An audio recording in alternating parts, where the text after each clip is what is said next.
5. The Pinch-Bug and His Prey. About 10:30 the cracked bell of the small church began to ring, and presently the people began to gather for the morning sermon. The Sunday-school children distributed themselves about the house and occupied pews with their parents so as to be under supervision. Aunt Polly came, and Tom and Sid and Mary sat with her, Tom being placed next to the aisle, in order that he might be as far away from the open window and the seductive outside summer scenes as possible. The crowd filed up the aisles, the aged and needy postmaster, who had seen better days, the mayor and his wife, for they had a mayor there among other unnecessaries, the justice of the peace, the widow Douglas, fair, smart, and 40, a generous, good-hearted soul and well-to-do, her hill mansion the only palace in the town, and the most hospitable and much the most lavish in the matter of festivities that St. Petersburg could boast, the bent and venerable Major and Mrs. Ward, Lawyer Riverson, the new notable from a distance, next the belle of the village, followed by a troop of lawn-clad and ribbon-decked young heartbreakers, then all the young clerks in town in a body, for they had stood in the vestibule sucking their cane-heads, a circling wall of oiled and simpering admirers, till the last girl had run their gauntlet. And last of all came the model boy, Willie Mufferson, taking as heedful care of his mother as if she were cut glass. He always brought his mother to church, and was the pride of all the matrons. The boys all hated him, he was no good. And besides, he had been thrown up to them so much. His white handkerchief was hanging out of his pocket behind, as usual on Sundays, accidentally. Tom had no handkerchief, and he looked upon boys who had as snobs. The congregation being fully assembled now, the bell rang once more, to warn laggards and stragglers, and then a solemn hush fell upon the church, which was only broken by the tittering and whispering of the choir in the gallery. The choir always tittered and whispered all through service. There was once a church choir that was not ill-bred, but I have forgotten where it was now. It was a great many years ago, and I can scarcely remember anything about it, but I think it was in some foreign country. The minister gave out the hymn, and read it through with a relish in a peculiar style which was much admired in that part of the country. His voice began on a medium key and climbed steadily up till it reached a certain point, where it bore with strong emphasis upon the topmost word, and then plunged down as if from a springboard. Shall I be carried to the skies on flowery beds of ease, whilst others fight to win the prize and sail through bloody seas? He was regarded as a wonderful reader. At church sociables he was always called upon to read poetry, and when he was through, the ladies would lift up their hands and let them fall helplessly in their laps, and wall their eyes and shake their heads, as much as to say, "Words cannot express it. It is too beautiful for this mortal earth." After the hymn had been sung, the Reverend Mr. Sprague turned himself into a bulletin board, and read off notices of meetings and societies and things, till it seemed that the list would stretch out to the crack of doom. A queer custom which is still kept up in America, even in cities away here in this age of abundant newspapers. Often the less there is to justify a traditional custom, the harder it is to get rid of it. And now the minister prayed. A good, generous prayer it was, and went into details.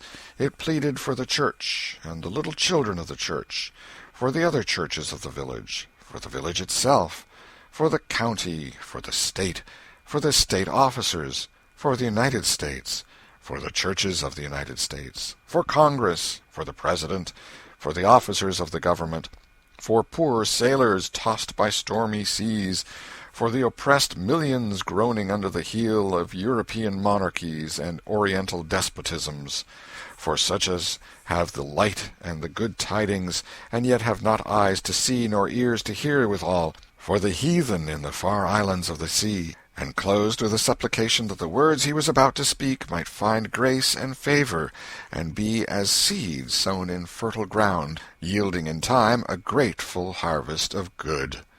Amen. There was a rustling of dresses, and the standing congregation sat down. The boy whose history this book relates did not enjoy the prayer. He only endured it, if he even did that much. He was restive all through it. He kept tally of the details of the prayer unconsciously, for he was not listening, but he knew the ground of old and the clergyman's regular route over it, and when a little trifle of new matter was interlarded, his ear detected it, and his whole nature resented it. He considered additions unfair and scoundrelly. In the midst of the prayer a fly had lit on the back of the pew in front of him, and tortured his spirit by calmly rubbing its hands together, embracing its head with its arms, and polishing it so vigorously that it seemed to almost part company with the body, and the slender thread of a neck was exposed to view.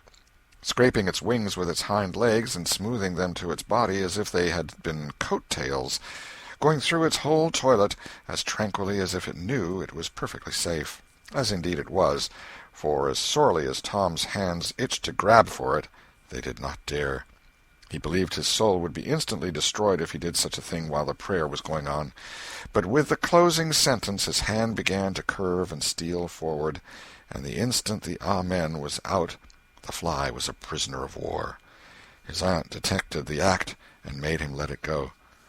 The minister gave out his text and droned along monotonously through an argument that was so prosy that many a head by and by began to nod, and yet it was an argument that dealt in limitless fire and brimstone and thinned the predestined elect down to a company so small as to be hardly worth the saving.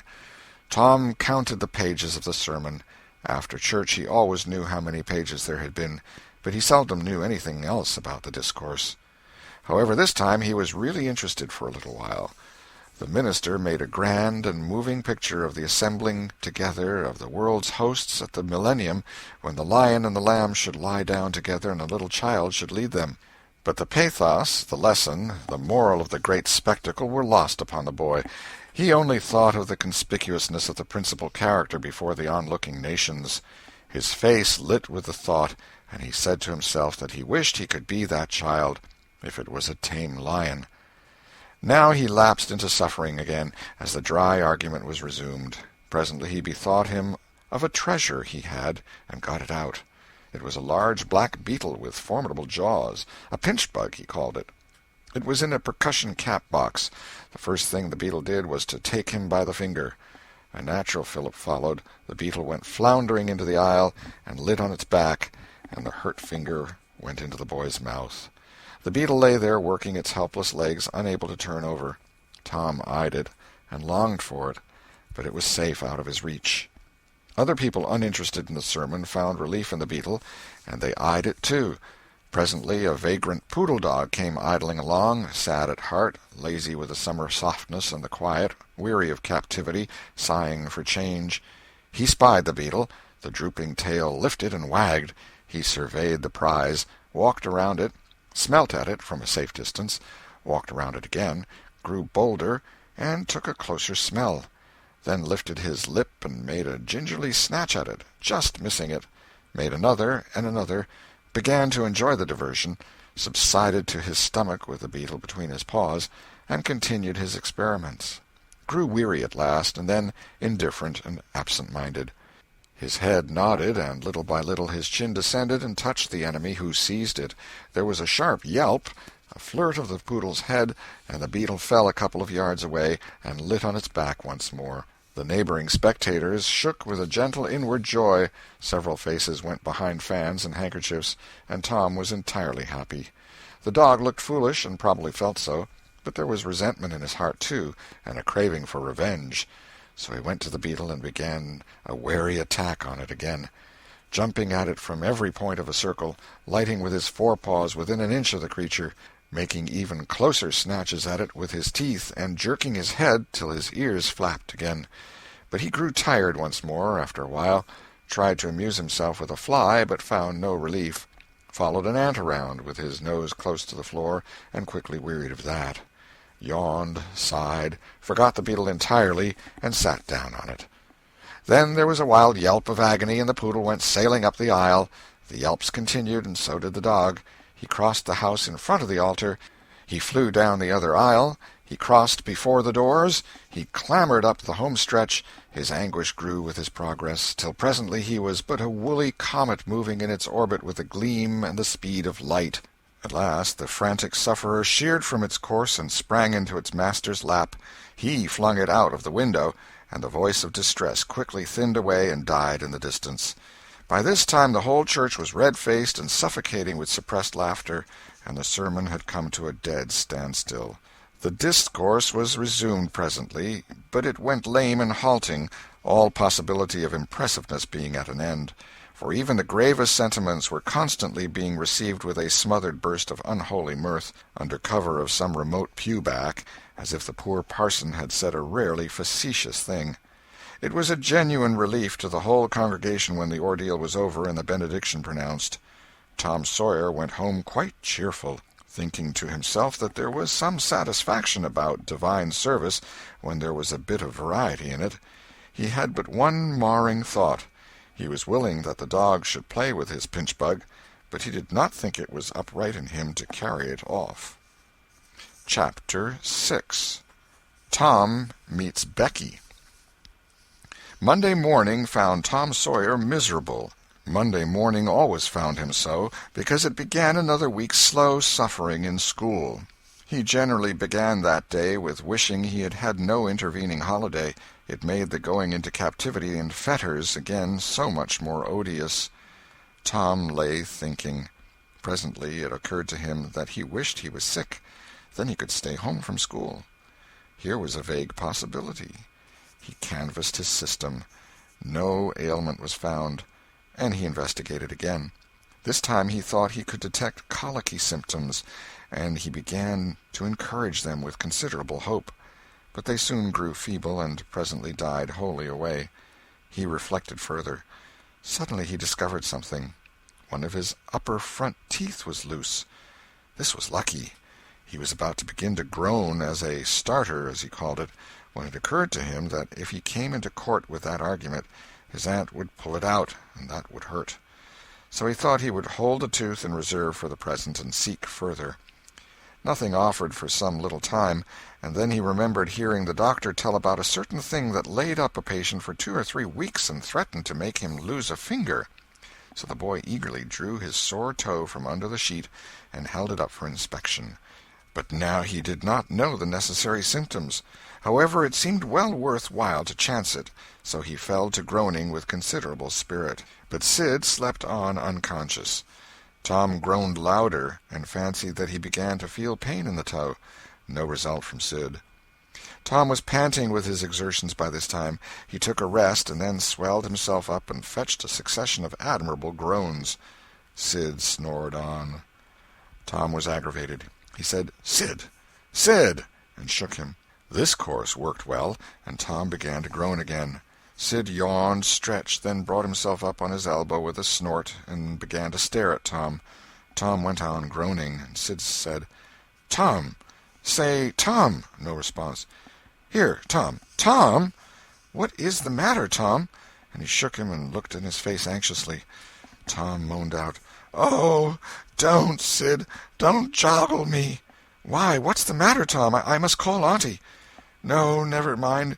It'll be over by and by, maybe. Don't call anybody." "But I must. Don't groan so, Tom. It's awful. How long you been this way?" "Hours. Ouch! Oh, don't stir so, Sid. You'll kill me." "Tom, why didn't you wake me sooner? Oh, Tom, don't. It makes my flesh crawl to hear you. Tom, what is the matter?" "I forgive you everything, Sid. Oh, everything you've ever done to me. When I'm gone." "Tom, don't you ain't dying, are you? Don't, Tom. Oh, don't. Maybe—" "Oh, I forgive everything, Sid. Oh, tell 'em so, Sid. And, Sid, you give my window sash and my cat with one eye to that new girl that's come to town, and tell her—" But Sid had snatched his clothes and gone. Tom was suffering in reality now, so handsomely was his imagination working, and so his groans had gathered quite a genuine tone. Sid flew downstairs and said, "Oh, Aunt Polly, come! Tom's dying." "Dying?" "Yes'm, don't wait, come quick." "Rubbish, I don't believe it." But she fled upstairs nevertheless, with Sid and Mary at her heels, and her face grew white, too, and her lip trembled. When she reached the bedside, she gasped out, "You, Tom! Tom, what's the matter with you?" "Oh, Auntie, What's the matter with you? What is the matter with you, child?" "Oh, Auntie, my sore toes mortified." The old lady sank down into a chair and laughed a little, then cried a little, then did both together. This restored her, and she said, "Tom, what a turn you did give me! Now you shut up that nonsense and climb out of this." The groans ceased and the pain vanished from the toe. The boy felt a little foolish, and he said, "Aunt Polly, it seemed mortified, and it hurt so I never minded my tooth at all." "Your tooth, indeed! What's the matter with your tooth?" "One of them's loose, and it aches perfectly awful." There, now, don't begin that groaning again. Open your mouth. "Well, your tooth is loose, but you're not going to die about that. Mary, get me a silk thread and a chunk of fire out of the kitchen." Tom said, "Oh, please, Auntie, don't pull it out. It don't hurt any more. I wish I may never stir if it does. Please don't, Auntie. I don't want to stay home from school." "Oh, you don't you? So all this row was because you thought you'd get to stay home from school and go a-fishing. Tom, I love you so, and you seem to try every way you can to break my old heart with your outrageousness." By this time the dental instruments were ready. The old lady made one end of the silk thread fast to Tom's tooth with a loop and tied the other to the bedpost. Then she seized the chunk of fire and suddenly thrust it almost into the boy's face. The tooth hung dangling by the bedpost now. But all trials bring their compensations. As Tom wended to school after breakfast, he was the envy of every boy he met because the gap in his upper row of teeth enabled him to expectorate in a new and admirable way. He gathered quite a following of lads interested in the exhibition, and one that had cut his finger and had been a center of fascination and homage up to this time, now found himself suddenly without an adherent, and shorn of his glory. His heart was heavy, and he said with a disdain which he did not feel that it wasn't anything to spit like Tom Sawyer, but another boy said, "Sour grapes," and he wandered away a dismantled hero. Shortly Tom came upon the juvenile pariah of the village, Huckleberry Finn, son of the town drunkard. Huckleberry was cordially hated and dreaded by all the mothers of the town, because he was idle and lawless and vulgar and bad, and because all their children admired him so, and delighted in his forbidden society, and wished they dared to be like him. Tom was like the rest of the respectable boys in that he envied Huckleberry his gaudy, outcast condition, and was under strict orders not to play with him. So he played with him every time he got a chance. Huckleberry was always dressed in the cast-off clothes of full-grown men, and they were in perennial bloom and fluttering with rags. His hat was a vast ruin with a wide crescent lopped out of its brim. His coat, when he wore one, hung nearly to his heels, and had the rearward buttons far down the back, but one suspender supported his trousers. The seat of the trousers bagged low and contained nothing. The fringed legs dragged in the dirt when not rolled up. Huckleberry came and went at his own free will. He slept on doorsteps in fine weather and in empty hogsheads in wet. He did not have to go to school or to church, or call any being master, or obey anybody. He could go fishing or swimming when and where he chose, and stay as long as it suited him. Nobody forbade him to fight. He could sit up as late as he pleased. He was always the first boy that went barefoot in the spring, and the last to resume leather in the fall. He never had to wash nor put on clean clothes. He could swear wonderfully. In a word, everything that goes to make life precious, that boy had. So thought every harassed, hampered, respectable boy in St. Petersburg. Tom hailed the romantic outcast. "Hello, Huckleberry." "Hello yourself, and see how you like it." "What's that you got?" "Dead cat." "Let me see him, Huck. My, he's pretty stiff. Where'd you get him?" "Bought him off a boy." "What'd you give?" "I give a blue ticket and a bladder that I got at the slaughterhouse." "Where'd you get the blue ticket?" "Bought it off'n Ben Rogers 2 weeks ago for a hoopstick." "Say, what is dead cats good for, Huck?" "Good for? Cure warts with." "No, is that so? I know something that's better." "I bet you don't. What is it?" "Why, spunk water." "Spunk water? I wouldn't give a dern for spunk water." "You wouldn't you? Did you ever try it?" "No, I hain't. But Bob Tanner did." "Who told you so?"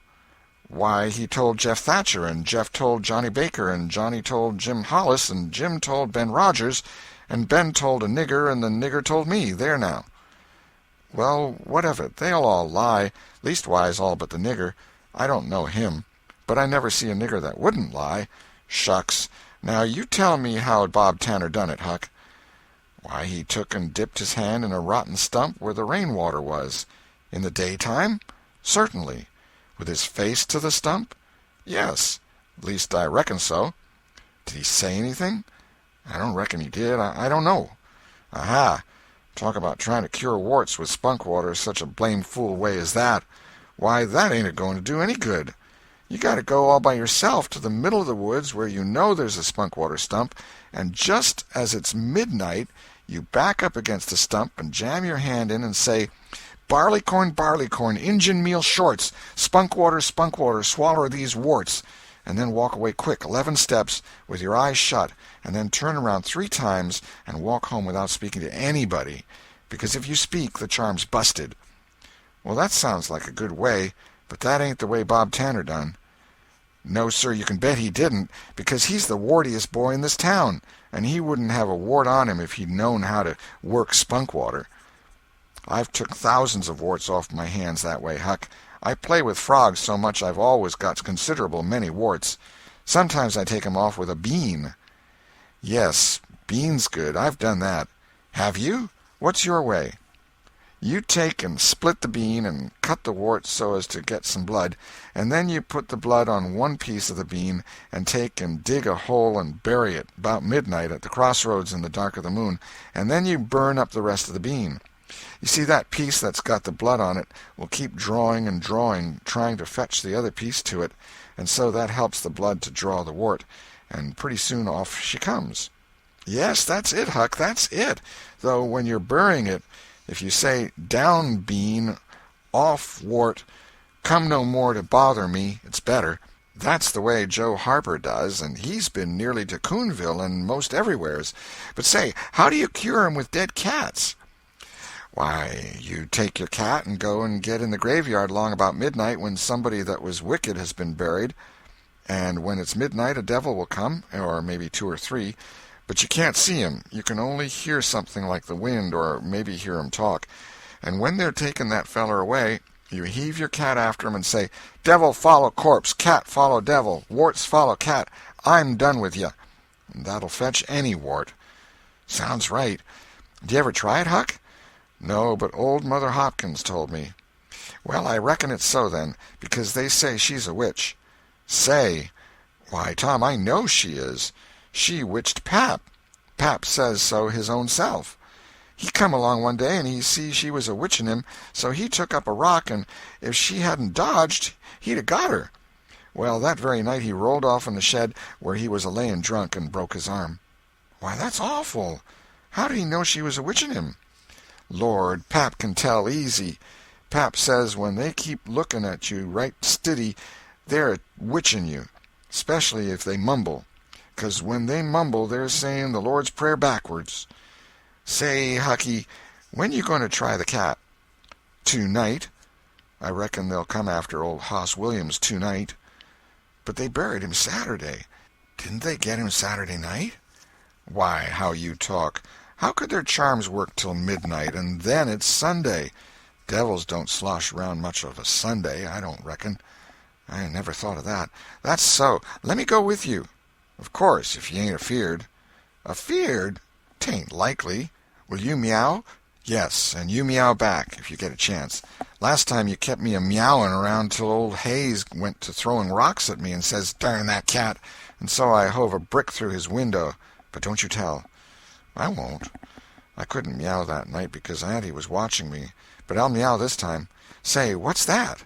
"Nothing but a tick." "Where'd you get him?" "Out in the woods." "What'll you take for him?" "I don't know. I don't want to sell him." "All right. It's a mighty small tick, anyway." "Oh, anybody can run a tick down that don't belong to them. I'm satisfied with it.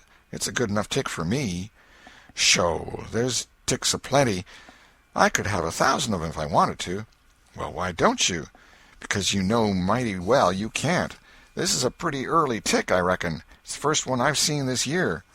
Say, Huck, I'll give you my tooth for him. Let's see it. Tom got out a bit of paper and carefully unrolled it. Huckleberry viewed it wistfully. The temptation was very strong. At last he said, "Is it genuine?" Tom lifted his lip and showed the vacancy. "Well, all right," said Huckleberry. "It's a trade."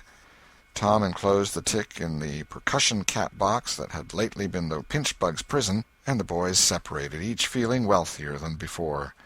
When Tom reached the little isolated frame schoolhouse, he strode in briskly, with the manner of one who had come with all honest speed. He hung his hat on a peg and flung himself into his seat with businesslike alacrity. The master, throned on high in his great splint-bottom arm-chair, was dozing, lulled by the drowsy hum of study. The interruption roused him. "Thomas Sawyer?" Tom knew that when his name was pronounced in full it meant trouble. "Sir." "Come up here. Now, sir, why are you late again, as usual?" Tom was about to take refuge in a lie when he saw 2 long tails of yellow hair hanging down a back that he recognized by the electric sympathy of love. And by that form was the only vacant place on the girl's side of the schoolhouse. He instantly said, "I stopped to talk with Huckleberry Finn." The master's pulse stood still, and he stared helplessly. The buzz of study ceased. The pupils wondered if this foolhardy boy had lost his mind. The master said, You did what?" "Stopped to talk with Huckleberry Finn." There was no mistaking the words. "Thomas Sawyer, this is the most astounding confession I have ever listened to. No mere ferule will answer for this offense. Take off your jacket."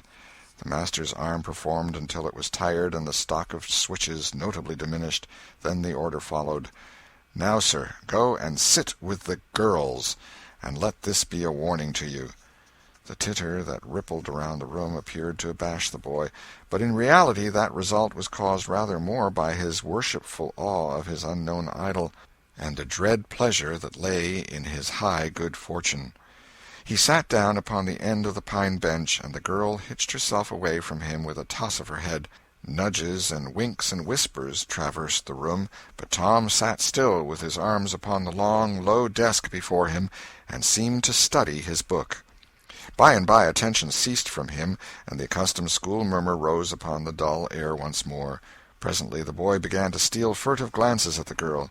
She observed it, made a mouth at him, and gave him the back of her head for the space of a minute. When she cautiously faced around again, a peach lay before her.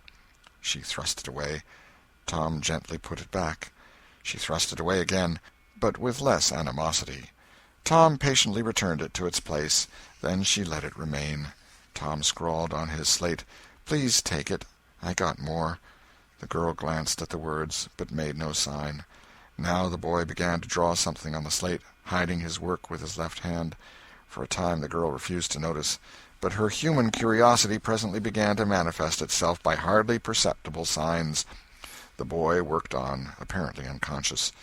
The girl made a sort of non-committal attempt to see it, but the boy did not betray that he was aware of it. At last she gave in, and hesitatingly whispered, "Let me see it." Tom uncovered a dismal caricature of a house with 2 gable ends to it, and a corkscrew of smoke issuing from the chimney. Then the girl's interest began to fasten itself upon the work as she forgot everything else. When it was finished she gazed a moment, then whispered, "It's nice. Make a man."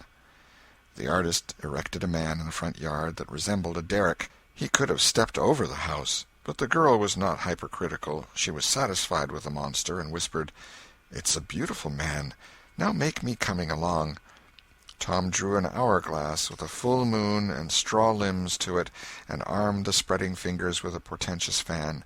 The girl said, "It's ever so nice. I wish I could draw." "It's easy," whispered Tom. "I'll learn you." "Oh, will you? When?" "At noon. Do you go home to dinner?" "I'll stay if you will." "Good. That's a whack. What's your name?" "Becky Thatcher." "What's yours?" "Oh, I know. It's Thomas Sawyer." "That's the name they lick me by. I'm Tom when I'm good. You can call me Tom. Will you?" "Yes." Now Tom began to scrawl something on the slate, hiding the words from the girl, but she was not backward this time. She begged to see. And Tom said, "Oh, it ain't anything." "Yes, it is." "No, it ain't. You don't want to see it." "Yes, I do. Indeed, I do. Please let me." "You'll tell." "No, I won't. Deed and double deed I won't." "You won't tell anybody at all? Ever as long as you live?" "No, I won't ever tell anybody. Now let me." "Oh, you don't want to see." "Now that you treat me so, I will see."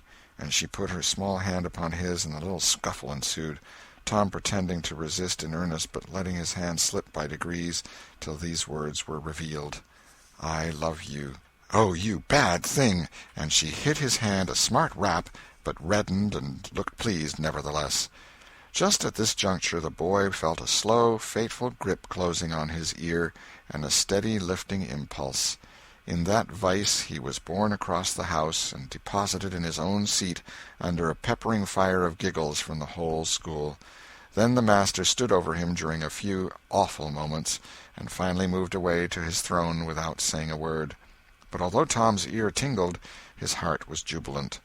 As the school quieted down, Tom made an honest effort to study, but the turmoil within him was too great.